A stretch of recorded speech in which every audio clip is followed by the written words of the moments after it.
Welcome to the Chronological Christie podcast, in which a long-time Agatha Christie collector and her Christie novice husband discuss the works of the Queen of Crime in publication order. In this episode, we take a look at the Murder of Roger Ackroyd.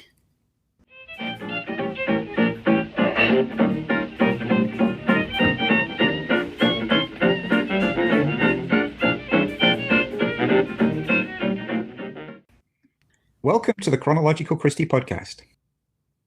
We are your hosts. Gillian Porter, a long-time Agatha Christie reader and collector. And her husband, Alan Porter, who after almost 40 years of sharing a house with Agatha Christie books has decided he should read them.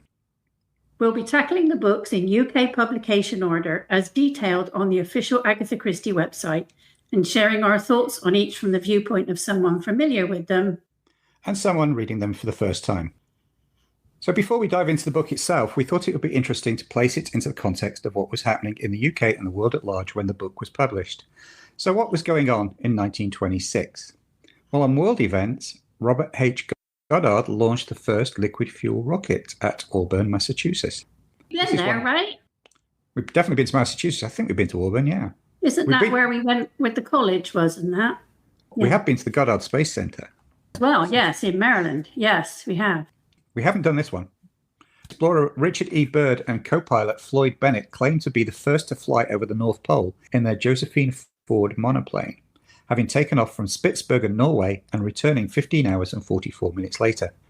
All sounds very adventurous. However, an entry in Byrd's diary discovered in 1996 suggests that they actually turned back 150 miles short of the North Pole because the plane had an oil leak. In 1926, the German Weimar Republic joined the League of Nations, and perhaps more importantly, the League of Nations abolished all types of slavery around the world. Unfortunately, that didn't really quite work out totally. And Henry Ford announced the 8-hour, 5-day work week. And in the UK, Shakespeare Memorial Theatre in Stratford-upon-Avon was destroyed by fire, but was rebuilt. We've been to Stratford numerous times. The United Kingdom's general strike took place in support of the coal miners. And then American Gertrude Erdell became the first woman to swim the English Channel from France to England. If you haven't seen it, we can highly recommend the 2024 movie Young Woman and the Sea, starring Daisy Ridley as Gertrude, which I believe we watched on the Disney Channel. I think it's a Disney movie. I think so. It was very good. Anyway, yes. Yeah. And also something dear to our heart, but we're not going to do yet another podcast. A.A. Milne's Winnie the Pooh was published in London in 1926. So how about that for a team up? Winnie the Pooh and Roger Ackroyd was the same. Yeah, but there's less books. I don't think it'll take us quite as long as the Agatha Christie one's going to take us. No, we're not doing another podcast. No. The Beatles, James Bond, and Agatha Christie is enough. Thank you very much. I think so. For now. Okay. For now. Talking of Agatha, what was happening with her in 1926? A lot, I understand. Yeah, there was no getting away from the fact that Agatha Christie had a terrible 1926. The Inland Revenue were starting to make inquiries very politely, from what I can gather, into her earnings. But as she had just cashed and spent any check she received, she needed help. So she turned to Edmund Cork, her literary agent, to unravel the mess, and that would drag on for years. She did manage to have a brief holiday in Corsica with her sister Madge, where she worked on The Mystery of the Blue Train. And I feel like we're getting really show-offy here, but we've been to Corsica. It's a lovely place. Oh, so many memories. Yes, so many memories. We could do a whole podcast on Corsican holidays. Yeah. And we're not doing a travel podcast either, just before that idea takes up. Well, you never know. Never say never, right? Getting back to the serious happenings, Agatha's mother died in April 1926, and she was devastated that she had not been with her mother and sister at Abney Hall, which was her sister's home, when her mother passed away. That really affected her. That summer, Agatha and Rosalind spent 6 weeks at Asheville, ostensibly to clear it out. But Agatha became unwell. Very little was done. She had some kind of cold that just wouldn't go away, so nothing got done. And then on December 1926, Archie told her that he had fallen in love with Nancy Neal and wanted a divorce. He then left to spend the weekend with his new love and friends in Godalming in Surrey. Archie was a real champ, man. Agatha wrote 2 letters that day, one to Archie and one to her secretary, Charlotte Caro Fisher, cancelling her appointments as she was heading to Yorkshire. Hours later, her car was discovered on an embankment at Newlands Corner near the Silent Pool. She had left her fur coat and an overnight case in the car. This started one of the biggest missing persons hunts in history. Various papers offered rewards to anyone who had seen the famous author. The police of many different counties got involved in the search, as did a lot of the general public. It turned into a frenzy. She was found 11 days later at the Hydropathic Hotel in Harrogate under the name Miss Teresa Neal by a banjo player. Archie was summoned and identified her as Agatha Christie. They then headed to her sister's house, Abney Hall, in Cheadle, where she was sequestered in guarded hall, gates locked, telephone cut off, and callers turned away. She was examined by 2 doctors who say that she had suffered from genuine memory loss. Agatha herself has never made any direct reference to the 11 days she was missing, and I prefer to respect that, only covering it here as it is part of her story. I will leave you with this quote from Lucy Worsley's excellent biography of Agatha Christie. The greatest injustice of Agatha Christie's life was not that her husband betrayed her while she was mourning her mother, nor was it even mental illness. It was the fact that she was shamed for her illness and in the nation's newspapers in such a public way that people ever since have suspected her of duplicity and lies.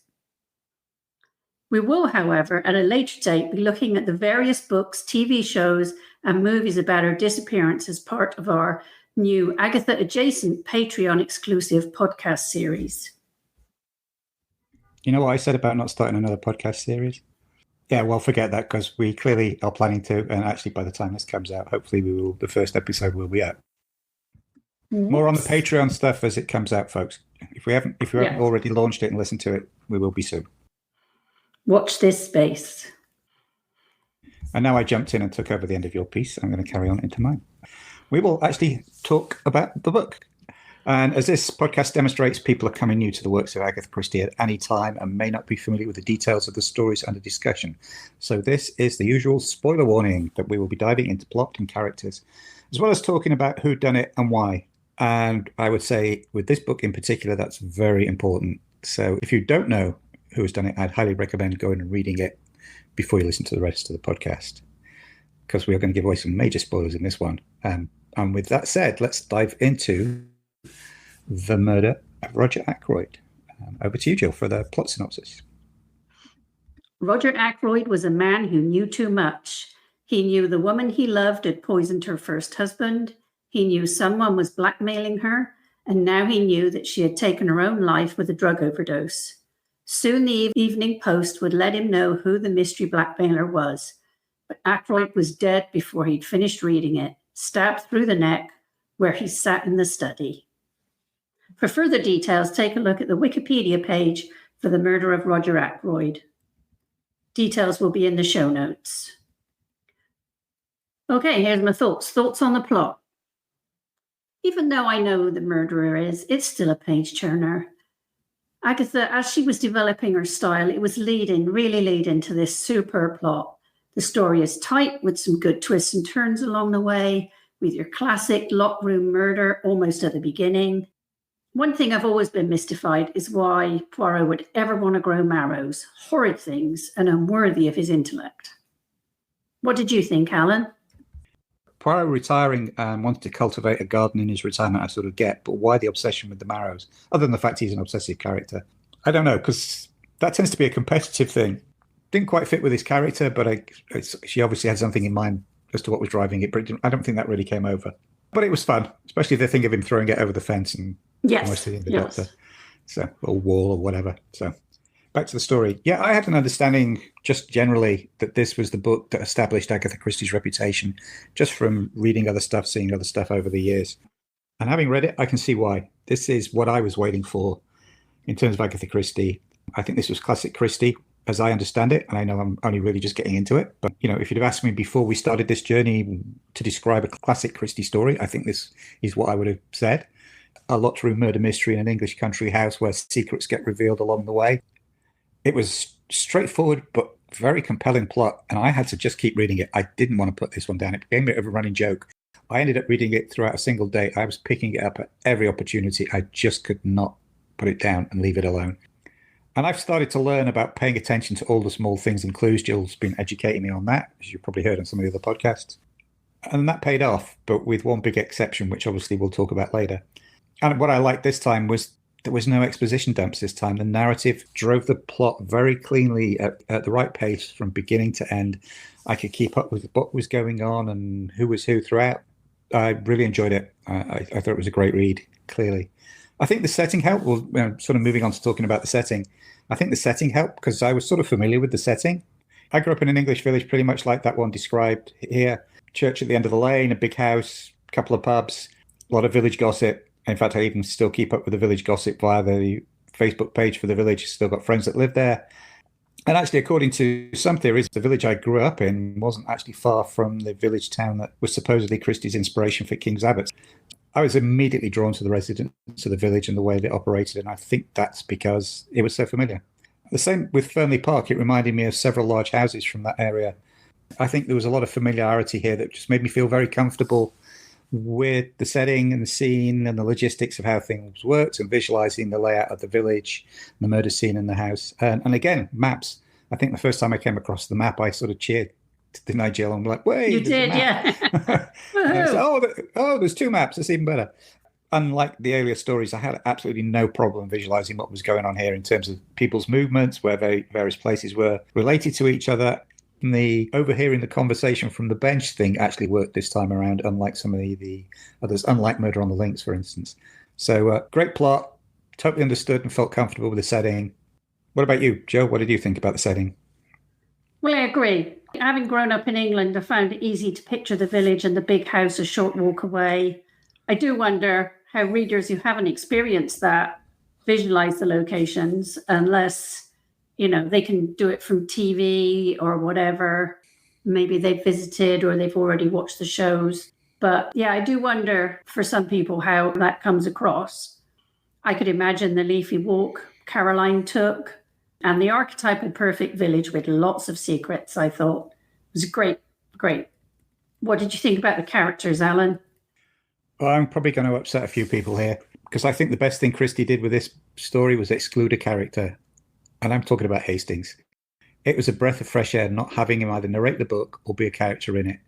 And I felt the book was better for it. So sorry if you're Hastings fans. I tend to separate the Hastings from the TV show, who I love, with the Hastings from the books we've read so far, who irritates me. So I actually like the fact that Hastings was not narrating this. Hastings was not putting forward his points of view, wasn't fawning over all the girls. I sort of understand why she packed him off to Argentina at this point. So I also liked the retired, in quotation marks, Poirot. I thought he was delightful, slightly less pompous, still very sure of himself and his abilities. But this time he seemed to be more aware of the impact of his actions on others. But of course, this is narrated by Dr. James Shepherd, so we're having to take everything from his viewpoint, which it may be not what it seems, as we find out later on. So we need to take that into account. Was this how Poirot had changed in retirement? Maybe, maybe not. Might be a slightly biased viewpoint. But I liked what I was reading here about Poirot. I thought everybody else was very well developed, with sufficient individual traits to make them easily identifiable. I knew who was who, and I could keep track of who was who this time. I thought the Doctor's sister Caroline was the delight, and very clearly a prototype inspiration for Miss Marple, which you did actually confirm as I was reading it. There was a line in the book, and as I got to this line, I had to read it out to Jill and then ask the question. And the line was, "This case of all others that would most appeal to an elderly lady living in a small village." I read it out and was like, is there a connection here with Miss Marple? It just sort of shouted Miss Marple off the page for me, whether she'd just taken that sentence and run with it. But I guess when we get to the Marple stories, we can talk about that a bit more. The other characters that stood out to me were Flora Ackroyd, the murdered man's niece. I liked the taciturn big game hunter. I mean, obviously, apart from what he did for a living or a hobby, couldn't quite figure out that. Big game hunting is an anathema to me and everything related to it, but I actually thought Major Blunt was an interesting character. Loved Parker the butler. Being of a certain age, growing up in England, of course, Parker the butler just made me think of the Thunderbirds TV show. So I smiled every time he was on the page, and it took me a while to get the TV show Parker's voice, very distinctive voice, out of my head when I was reading his dialogue. I was expecting that you rang, Milady. Do you know, I didn't even think about that. Didn't you? Oh my God! For the No. first thing, the butler was called Parker. I know. I'm ashamed of myself. Okay. It was cheeky nosy Parker for the rest of the book. Sorry. What I really liked about this, and as a writer and working on a couple of novels myself, is it really made me think of the fact that we really got to know the characters who aren't really in the book but are important, like Mrs. Ferris, who dies at the beginning of the novel, and Ralph Payton, who is central to the plot and is referred to an awful lot, but is actually not physically there until very near the end.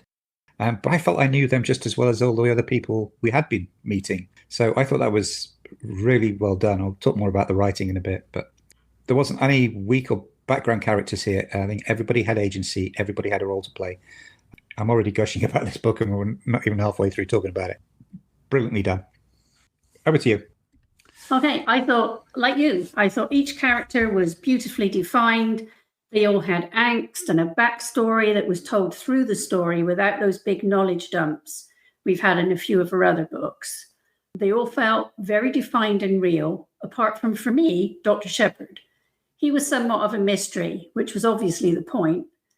But like you, again, there were no real extra characters. Everyone had a real part to play in the drama. And man, that summer house was busy, wasn't that? With characters going in and out. I love the whole thing about Charles Kent being born in Kent, as that was my last name before I married, and my family is not from Kent. I just thought that was funny because of my background. I found Caroline deliciously smug about how she found out information, but a bit misguided that as she was so sure of herself, she had no idea how some of the things she said could cause harm to others. That was the only side about her I didn't like, is she was indiscriminate in how she told her information, and that's dangerous. That's really dangerous. I hadn't thought about that aspect to her character. You raise a really good point there. She just basically spoke things as it came to her mind, irrespective of who she was telling it to or where it had come from. She was actually pretty indiscreet when you think about it. Yeah, she was. I mean, I love the fact that she managed to accrue all the knowledge and that she had her little network, if you like. But the way she would then just blurt out everything, that comes with some nasty consequences at times in real life. Brilliant observation. Thank you, sir. You're welcome. And I also found it very interesting how Roger Ackroyd, Mrs. Ferris, and Robert Payton's characters came through, as you said, even though they had very small parts in the actual action. And I thought this weird thing about Dr. Shepherd, he was brilliantly portrayed without actually being portrayed at all. And as you said, it was a nice change from Hastings' rather judgmental attitudes. I did find that. I don't have the hate-hate relationship that you have with him in the books, but it was nice without him judging women for being modern and all that kind of stuff. I did enjoy that. What did you think about the denouement then, Alan? Actually, before we that, I'm going to revisit Hastings, which is a weird statement. I haven't been there. I was going to say, I have been to Hastings, but I'm not going back. But we've not been there together.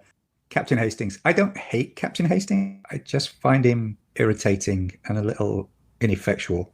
It was just nice to have a break from him with Poirot. It was just a breath of fresh air for me. Yeah. Yeah, I get it. I don't hate him. He just irritates me. On the scale, it's not at the hate end. It's sort of more towards the middle, I guess. Anyway, tell me about the denouement, yeah? The reveal. Okay, she got me. 100% she got me. I thought it was a surprising, brave move, brilliantly executed to have the narrator be the murderer. Even though I picked things up as we were going along, it was only really at the end when Poirot dismissed everybody else after the usual, let's get everybody together and talk through all the clues thing. And he dismissed everybody else, and only he and the doctor were left in the room, that my brain went, aha, it's the doctor. But I was only about 3 paragraphs ahead of Christie actually saying, it's the doctor, or revealing it was him. She got me. I thought it was brilliantly done. I've got a lot more to say about this, but I think I'll talk about it when we talk about the writing. As I went through, more and more suspects were eliminated. Like I said, I began to second guess myself, but I still didn't get there until just before the actual reveal. Again, very well done. I mean, I feel like we're being very gushy here, but what are you going to do? It's a brilliant book. It's brilliantly done. It's very calm, very matter-of-fact detailing of facts from Poirot. No big show in front of everyone. Just write that last chapter and do what you will. I just thought that was just so good. So good. And we'll move on to the writing. As Gregory House, played by Hugh Laurie on House, says, everybody lies. And that is so true here. Each of those lies became part of the narrative here and fleshed out some characters and filled in gaps of time or gaps in knowledge, again, without a big knowledge dump. Just brilliantly done. It's such a wonderful read. It had everything: tension, humor, love, hate, greed. And I felt like it was real people dealing with a real murder. The writing was so different from The Secret of Chimneys, which for me was a fun read and very madcap. But this was so much deeper and, because of that, infinitely more readable. A bow to the Queen for being able to pull off so many different styles of writing in her books with such panache. I'm getting a sense of how we feel about this book. Now, as I mentioned earlier, having the narrator be the murderer I thought was brilliant and an audacious move that she pulled off perfectly. I mean, having an unreliable narrator, which is what he was, is a very well used and in some cases overused trope in fiction writing. But it's very difficult to do it right, especially in a mystery. Just as an example, another writer whose work I really enjoy, and I've read many of their books, used a similar structure of having the narrator be a villain in a book I read a few years ago. But the way they did the reveal meant that I, as a reader, had been misled, and everything I'd read up to that point had been a lie. And I felt a little insulted by that, and I felt I'd wasted my time reading like 80% of the book because, to an extent, none of it counted. So it really didn't mean anything. But Christie does it right, because even though the narrator is the villain of the piece, everything has been the truth from a certain point of view, to quote Obi-Wan Kenobi. And once you know that and you think back, certain lines and dialogue and actions take on a completely different meaning without her having to change a single word. You just look at it differently once you know he's the murderer and the way he's saying things. And I think that is brilliantly done. Everything is still valid within the overall narrative, even though the meaning has been flipped 180 degrees in your own mind once you know that the narrator is the murderer. I mean, that bit where in the book where he says, "I'd done everything I could." Yeah, or I just made sure that the victim was deceased. Yes. You know, the first time you read that, you're reading it as a doctor. Okay, you know, he's just... Yeah, and then you're like... The second time, it's like, oh, okay, I made sure the dagger was in there. So, yeah, she must have really thought this one through to make all that work so well. Definitely. Yeah. All that aside, this is clearly the culmination of the various ideas and approaches that she's been experimenting with so far that we've talked about. I mean, for me, for the first time, this is Agatha Christie writing as Agatha Christie rather than her borrowing techniques from people like Conan Doyle or Edgar Rice Burroughs, etc., or a couple of French authors that she'd referenced. As a result, I think it's the most, I think you said it, approachable and readable of all the books we've tackled so far. This book just flipped me from being Christie curious, which was the point of this podcast, to Christie fan. She's raised the bar. She better keep it up there going forward. I'm sure no pressure. Absolutely blown away by this book. Brilliant. I'll shut up now. I could keep going, but I won't. I'll shut up. So I wanted to just mention another thing before we move on from the book. Agatha herself has credited Lord Mountbatten with the germ of the idea for the book and sent a copy of the book to him with a handwritten inscription: "To Lord Mountbatten, in grateful remembrance of a letter he wrote to me 45 years ago, which contained the suggestion which I subsequently used in the book, The Murder of Roger Ackroyd." The other story is that her brother-in-law, James Watts, gave her the idea, but that one doesn't get so much page time, if you like, in any of the books. The solution of the murder is the most controversial in all her writing, and she has been accused of cheating. So what do you all think? You know, whether you're reading the book, watching the Poirot episodes on TV, you've just come to it listening to our podcast. What do you think? Was she cheating? Me personally, I don't think so. She just created the most brilliant twist in a book. That's my opinion. How about you, Alan? You got any other things you want to discuss? Not discussed, discuss. Well, I may be disgusted. No, I'm not disgusted.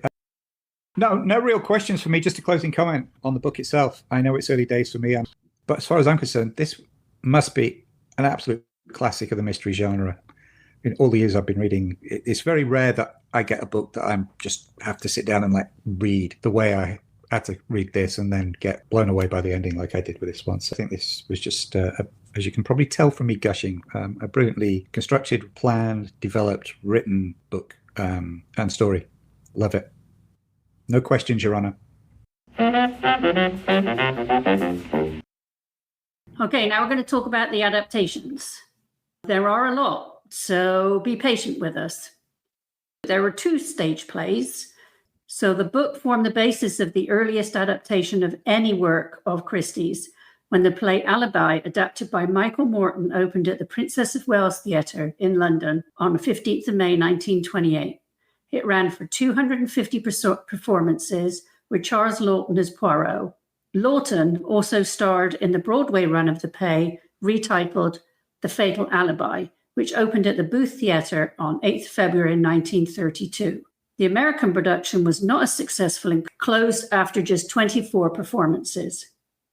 Alibi inspired Christie to write her first stage play, Black Coffee.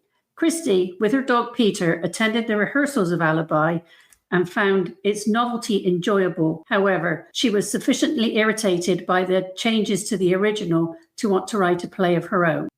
The changes being that of Caroline Shepherd being made much younger and turned into a love interest for Poirot called Carol. Michael Morton had wanted to make Poirot much younger and be surrounded by lots of girls in love with him, but Agatha managed to persuade him to keep Poirot an older man. I know it's in the script. I know we said it, but it didn't really click until I heard you talking about it. Charles Laughton as Poirot. Damn, I would have loved to have seen that. It's a shame there's no record of that. Wow. Yeah, okay. I know. Yeah, that would have been brilliant to see. In 2023, the novel was adapted for the stage by Edgar Award-nominated playwright Mark Shanahan in partnership with Agatha Christie Limited. The play received its first public reading at the Westport Country Playhouse in June 2023, with Santino Fontana as Dr. Shepherd and Arnie Burton as Poirot. Shortly thereafter, the world premiere production, directed by Mark Shanahan, opened at the Alley Theatre in Houston, Texas, and featured Alley's resident company of actors with David Sinico as Poirot. The Houston Chronicle reviewed the play, calling it a whodunit done right. This world premiere adaptation elegantly transfers Christie's rich mystery from the page to the stage. The play opened on the 21st of July and ran through the 27th of August in a limited run as part of Alley Theatre's Summer Chill series, and was subsequently published by Concord Theatricals. The adaptation remains the mostly faithful to the book, with Shanahan stating that crafting the adaptation was a labor of love. Damn, we lived in Texas at the time. It just took the words right out of my mouth. There's 2 things that stuck me with that. One, how the hell did we not know that was happening in Houston? I know we didn't live in Houston, but we were a couple of hours away. We could have gone and seen it because we used to go to Houston quite regularly to do art galleries and shows and other stuff. Favorite mystery bookstore. Murder by the Book, Houston. Yeah. Go, folks. Great. Did a couple of signings there too.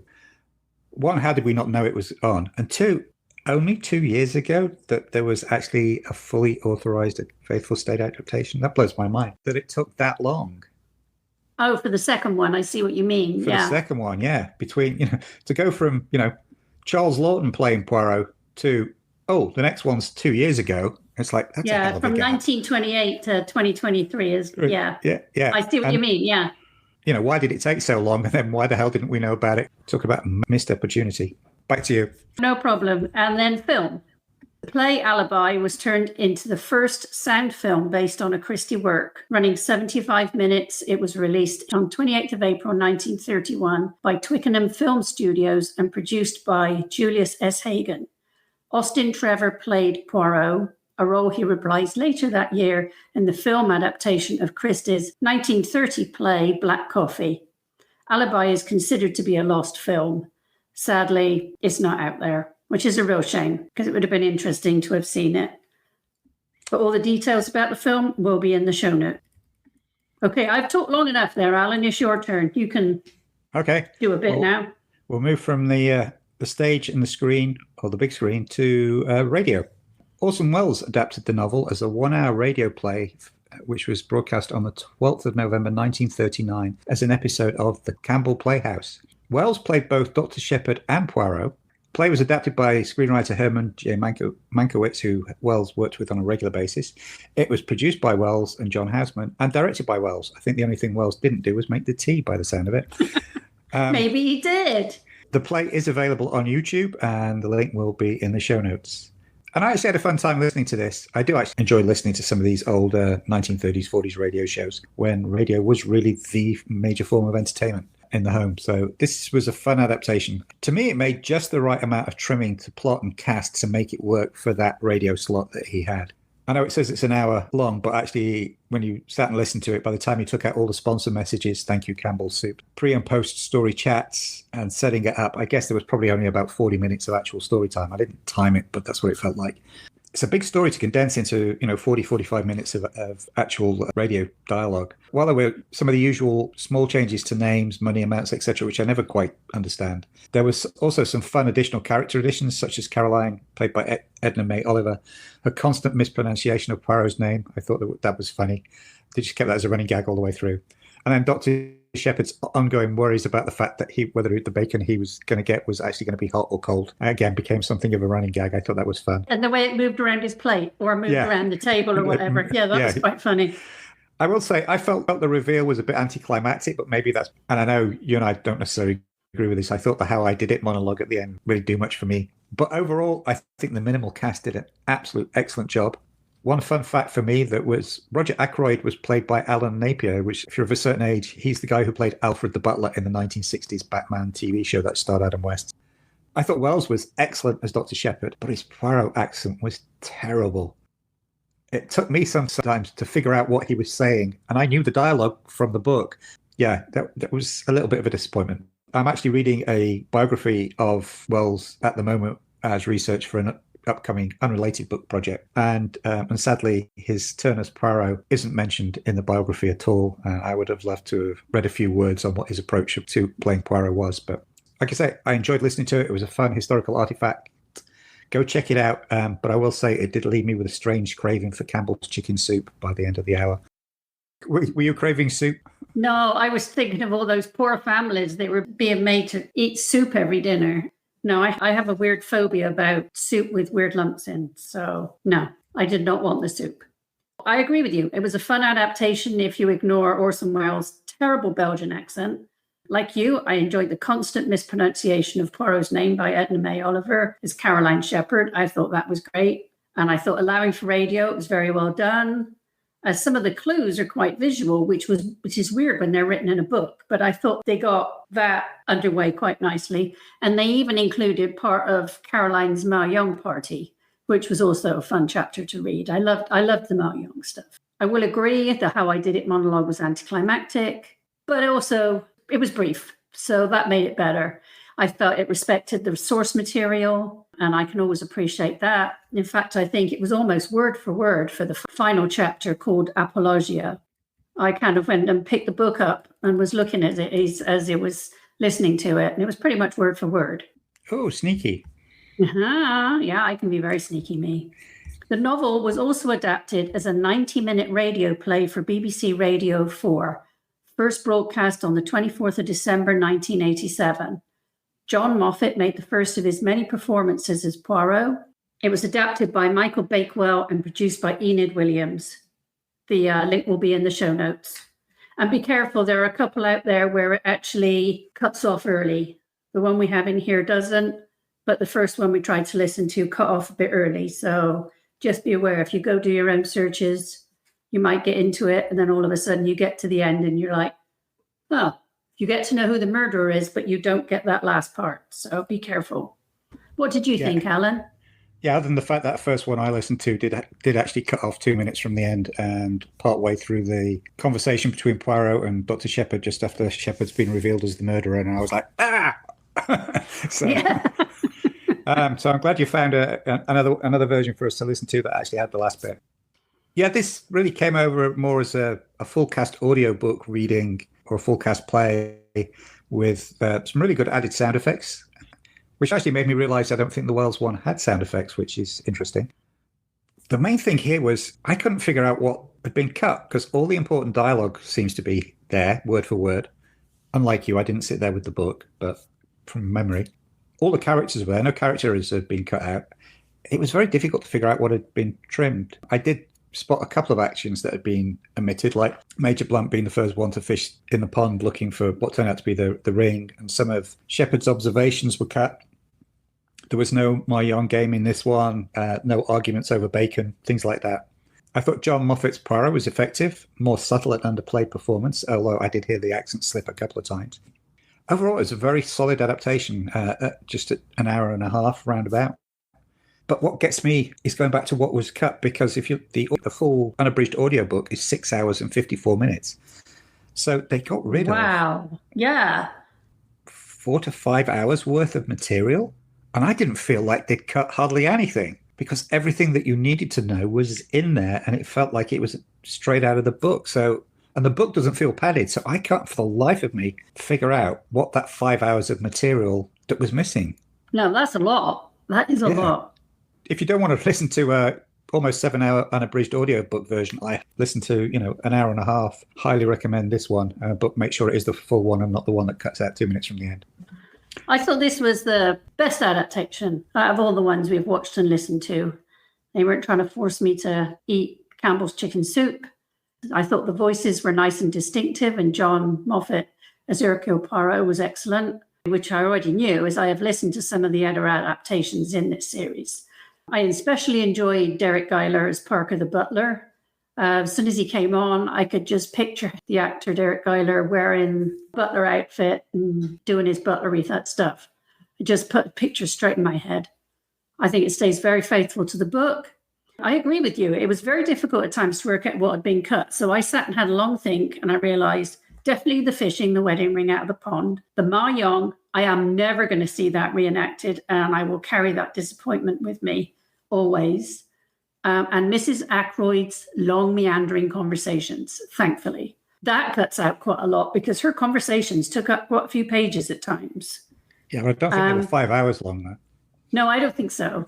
The only jarring thing I noticed was that Caroline Shepherd mentioned Flora Ackroyd and Robert Peyton getting engaged, and that Roger Ackroyd didn't want that at all. And the next minute, they were engaged because he wanted them to get married. I was very confused when I listened to that. I went back and re-listened to it, and I think that was just a bit of a blooper.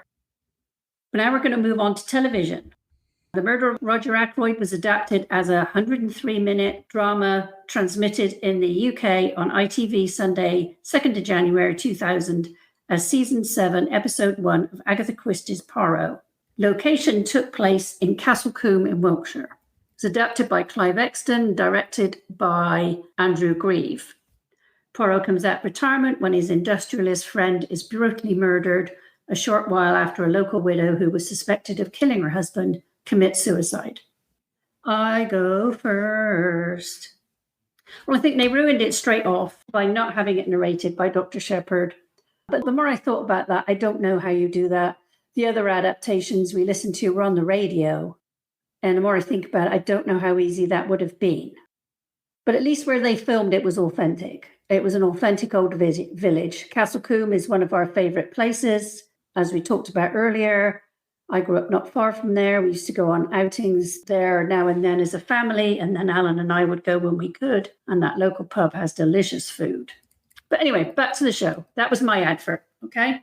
While the village was on point, Fernley Place was not in keeping at all. It was in keeping with the 1930s Art Deco inspired architecture they went for in a lot of the places, but it just very jarring to have something like that supposedly set on the end of a village.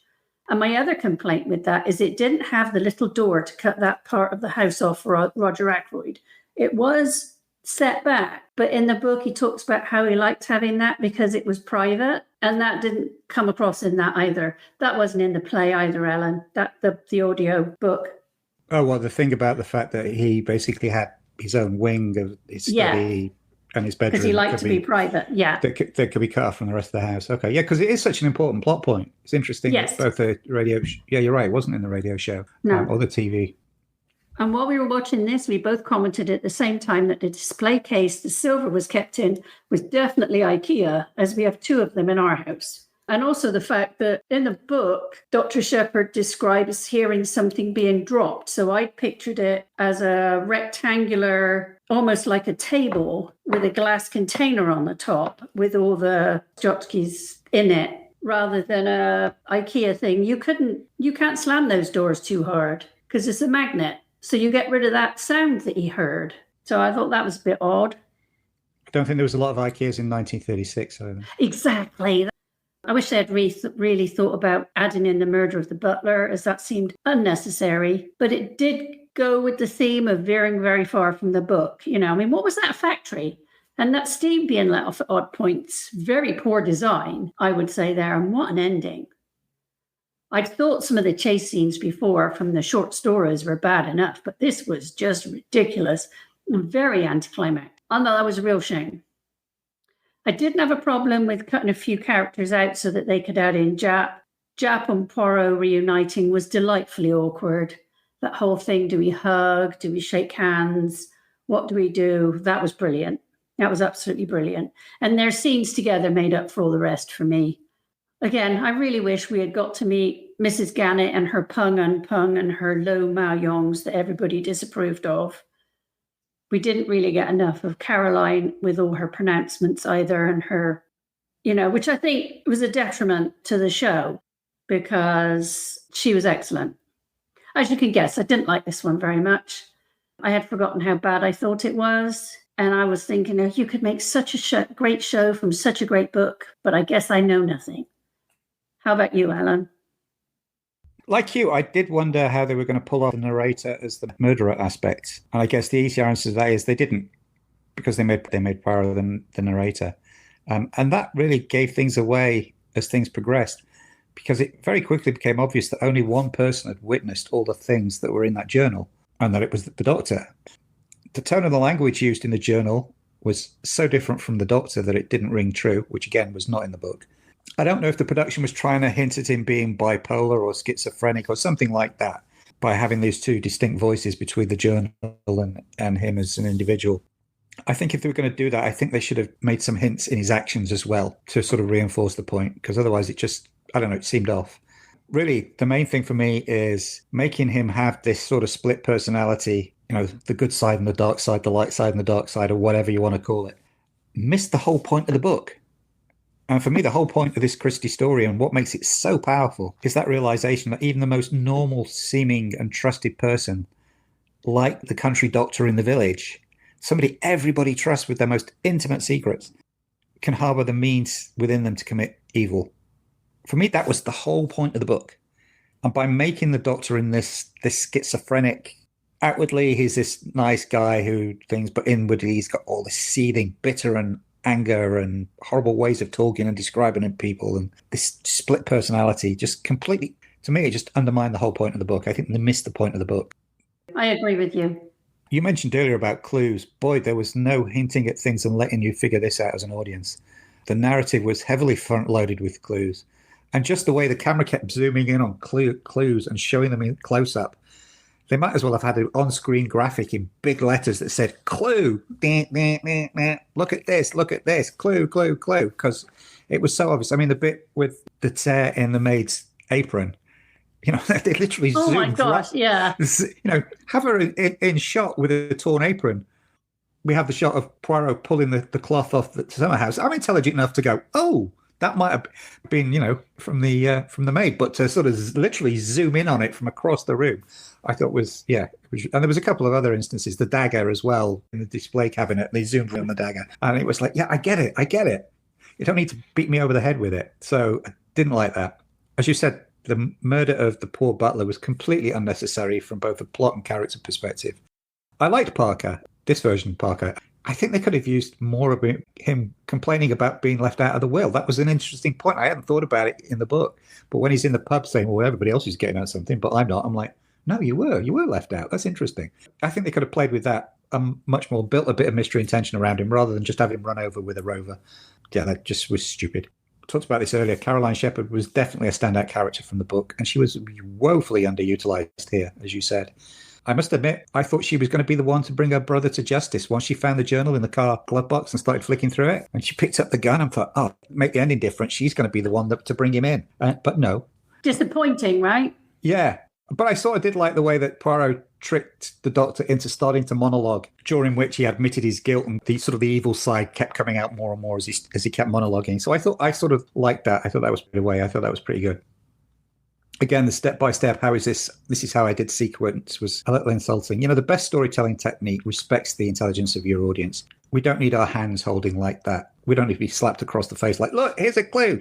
The rest of the Poirot series hasn't done that. So I don't know why it did it here. Talking of Poirot and the series, again, great acting by David Suchet. He was awesome in this. The unexpected reunion with Jack was absolutely delightful. As you said, that thing where they screamed each other's names across the office, and then they were like, "Do we hug? Do we shake hands?" I thought was fun. I didn't have a problem with Jack being in it, other than once he was in it, the poor police inspector Davis, which again, an unnecessary name change from the policeman in the book. He just seemed to gradually disappear from the story, and by the end, he was not in it at all. And he was good too. And he was good, yeah. So that was a bit of a shame. When did Poirot start investing in startup companies? There's a bit early on where basically Ackroyd thanks him for being one of the first investors in his company years ago and helping him grow his company and build his fortune. So one, if that was the case, why wasn't Poirot as rich as Ackroyd if he was one of the early investors in his company? And it's completely at odds with the advice that Poirot gave to Hastings in an earlier story about not doing speculative investing. So that was just like, oh, that doesn't ring true. As Jill mentioned, this was filmed in Castle Combe, one of our absolute favourite places. It's a beautiful place. We know it well, so it's fun to see it on screen again. It is a popular film and TV location, probably most famously, I think, in the original Dr. Dolittle with Rex Harrison was filmed in Castle Combe. On a note on that, it is regularly voted the most beautiful village in England. Yeah, well worth a visit if you're ever in that sort of southwest area, Cotswolds area of the UK, Wiltshire. Delightful place. But I don't recall any 1920s era large white postmodern house like the one that was shown here, or a leaky chemicals factory. That chemical factory had more leaks in it than Axis Chemicals in the 1989 Batman movie, I'll tell you. During that silly chase scene, I was half expecting Dr. Shepard to do a Joker and take a dive into a vat of chemicals, particularly as he set up that thing at the beginning with, hey, show them how powerful your acid is. And I was like, oh, I can see where that's going. It didn't, but it sort of gave me that feeling. I wish it had. Thinking about it, there was no payoff for that early scene of, oh, show Poirot how powerful the acid in this factory is. Well, no, and they did all the running around and running up and down, and then he just shoots himself anyway. Very disappointing. Yeah, it seems I had a bit to say about this one. I'll shut up now because I can keep going on about it. But in short, it was a very disappointing attempt in some ways. I think it tried to be too clever while simultaneously being oversimplistic and heavy-handed in its approach. Such a great story as The Murder of Roger Ackroyd deserved much better than this. You can do better, guys. Agreed. Well, it's too late now. They've done them all. Yeah, I know. Go back and redo it. After watching the TV adaptation, we found this entertaining 10-minute video on YouTube by Miles Ledoux comparing the book and the TV adaptation, and he makes some valid observations. It's worth checking out. The link will be in the show notes.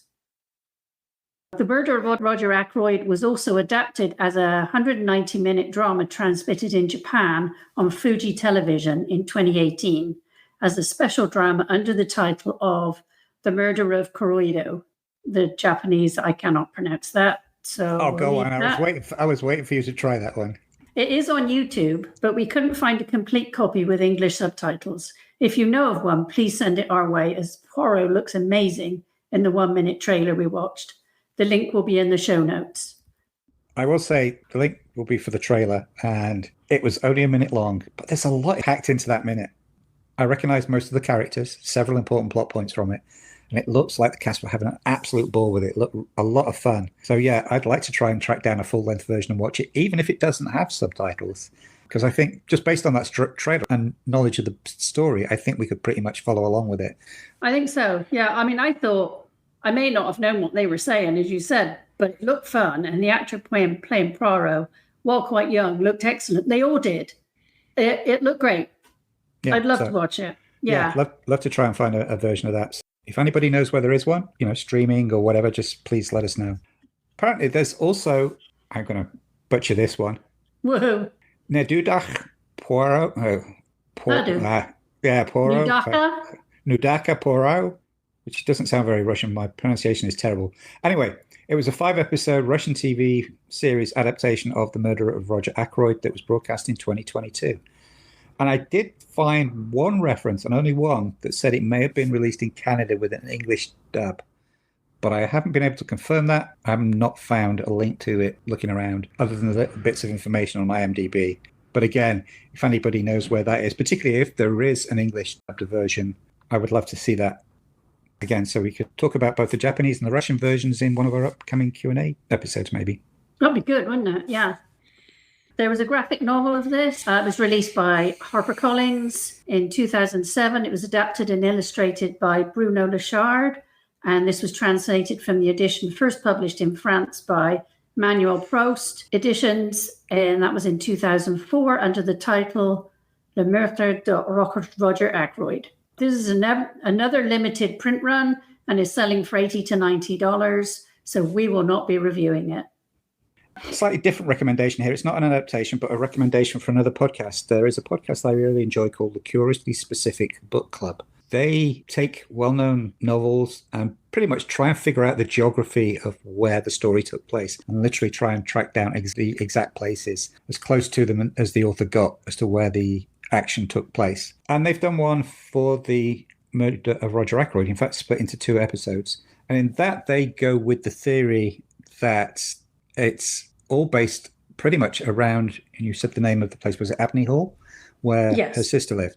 So basically, it's all based on her knowledge of the area around Abney Hall and the town or village, now town of Cheadle, just outside of Manchester. I can highly recommend listening to it because it's a really good, fun thing of the 2 guys literally walking around Cheadle, figuring out which is the house that Poirot stayed in and where's the wall that he threw the marrows over. I mean, they go into that sort of detail, but it's a good, fun podcast. It's a good, fun series. And if you're really interested, highly recommend listening to it. We will, again, leave the link in the show notes if you want to go track it down. My favorite quote. I think it is possible that Miss Marple arose from the pleasure I had taken in portraying Dr. Shepherd's sister in The Murder of Roger Ackroyd. She had been my favorite character in the book, an acidulated spinster full of curiosity, knowing everything, hearing everything, the complete detective service in the home. That was from Agatha Christie, an autobiography, and the link will be in the show notes. So I did get it right. She was the inspiration. Yeah, you did. Yeah. And I love that word, acidulated. I'm going to have to look that out, what that means. I'm not a big fan of the word spinster, but acidulated spinster just sounds excellent, doesn't it? It does indeed, yeah. You're looking it up? No, I'll do that later. I'll do that after we finish recording. Are you doing it right now, are you? Yeah. Why not? Yeah, go for it. Acidulated person was somewhat acidic, or slightly acidic, or sour. Yeah, that was a bit disappointing. Okay. Yeah. I can see what she means, but I think it's an awesome word. Thanks for joining us for this episode of the Chronological Christie podcast. If you would like to leave a rating or review on your favorite podcast platform, that would be great. And don't forget to subscribe so you don't miss out on future episodes. If you'd like to discuss any aspect of this episode, you can message us on the Chronological Christie Instagram account, a link for which will be in the show notes. And you can also find us on various places at social media. Jill, where can they find you? I can be found on the Chronological Christie Instagram account. Looking forward to talking to you there.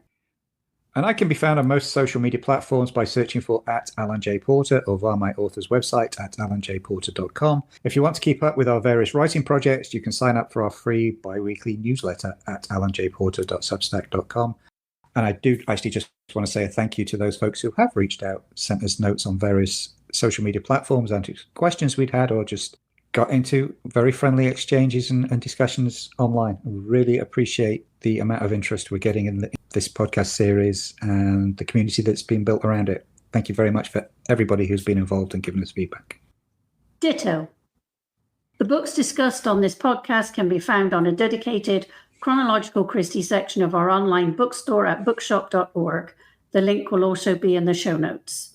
In our next episode, we will be discussing the Big Four. We look forward to you joining us.